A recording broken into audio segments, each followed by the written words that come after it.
Mike Roeth is joining us next of NACFE. He is here as he is wont to do and want to be, dropping in on the scene, lean and mean, adventures all over the place, or maybe behind the desk for the last couple of weeks. Where are you at, Mike, and welcome back.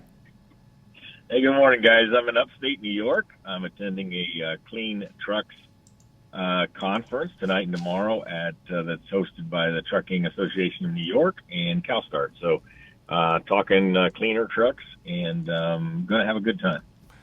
Talk to me a little bit about, really quickly, and then I'll have Dave ask you a question. Talk to me a little bit about what you're expecting to hear while you're there and what you're hoping to hear while you're there. And I think you know the difference of what I'm getting at. Yeah, we were on a course of for the last number of years of being more sustainable in trucking, and we were looking at some home runs, which we still are. I would call them around electric trucks, particularly in their impact on emissions.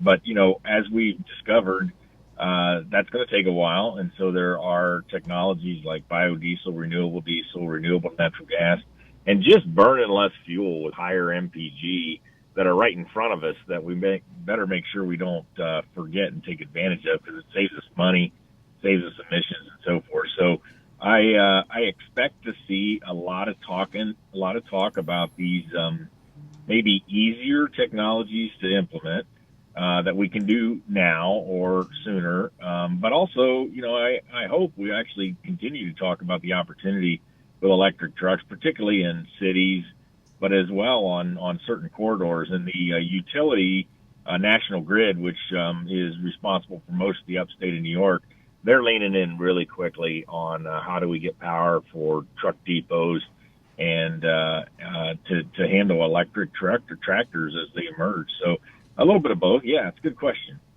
One of the things we talk about, and the phrase is run on less, and of course, obviously less fuel, less energy, I guess you might say.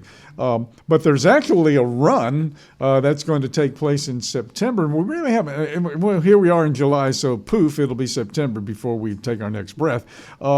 It's a 3-week demonstration. Kind of give us a little bit of the logistics of the actual run for Run on Less.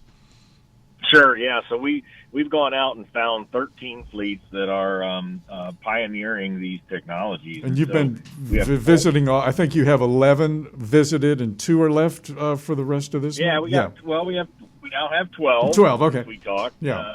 And now we have one more. We're going to Mesilla Valley this week, and I can't wait to meet their driver. This guy's won Mesilla Valley's fuel economy incentive competition for a while, so he's a great guy. I've not met him, but I'm looking forward to sitting with him on Wednesday in El Paso. Mm-hmm. But there are 13 total, and so 4 diesel-based, one running renewable diesel most all the time. Another one is biodiesel, and then 3 natural gas, 4 battery electric, and 2 hydrogen fuel cell. These are trucks that are out there running real freight every day. Mm-hmm. Some of them are very early on in their technology, so it's kind of not only difficult for the fleets, but a little rough. I will say this, all these trucks are showing really high uptime, so it's not about reliability.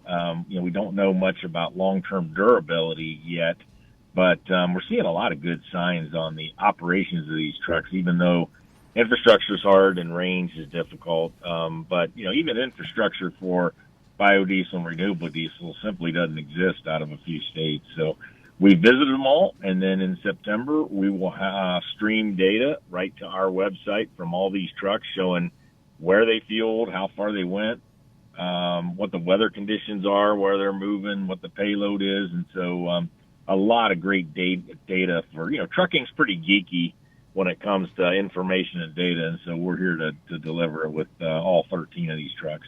By the way, you can embrace your geek at NACFE.org. By the way, the North American Council for Freight Efficiency, Mike Roeth, joins us this morning as he is off one to do on Nemo Nation. Let me ask you this question too. So once you get all that data, everything is a part of a destination to get to the next destination. So once you guys get a chance to look at look at that destination of data, what is the next step once you kind of geek out and kind of pick through all that stuff that you were kind of talking about? Where do you take the data? Yeah, so one thing that's obvious to us, and I think the industry in a whole, is that diesel was incredibly forgiving. It did really all of trucking, whether you were a ice road trucker or driving I-70 across the country or handling garbage in Atlanta. Diesel was just good for trucking, and it continues to do that, but it has its issues and challenges and problems with respect to long-term future. So what we will see going forward, in our opinion, is some purpose-built trucks.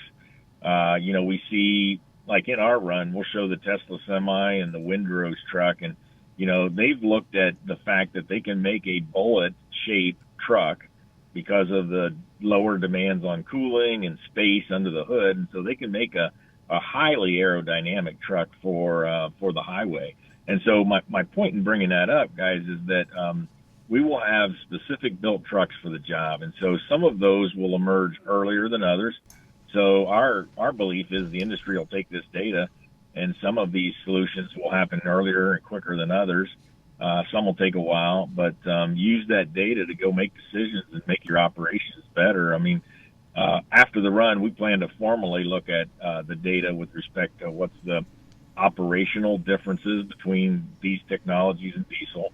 Secondly, what's the total cost of ownership understanding of the different solutions? And then finally, how environmental it is. So, there's a lot of different information out there about, if you run electric trucks on coal-powered electricity, or if you run gray hydrogen instead of green. Okay, going right back to the source. Yeah, the full Right, chain, exactly. the full chain of responsibility, so to speak. That's exactly right. Yeah, love it. Complex calculations are really important. Well, we are at the end of our chain. Unbelievable how fast this goes, isn't it? It is, yeah. And folks are loving it. We're getting some great comments on the new format. So thanks, everybody. And Mike, thank you, man. Oh, I appreciate it. See you next week. Mike Roeth, of course, joins us from NACFE.org, by the way, the North American Council for Freight Efficiency. Run on Less, studying real-world freight efficiency is what they do.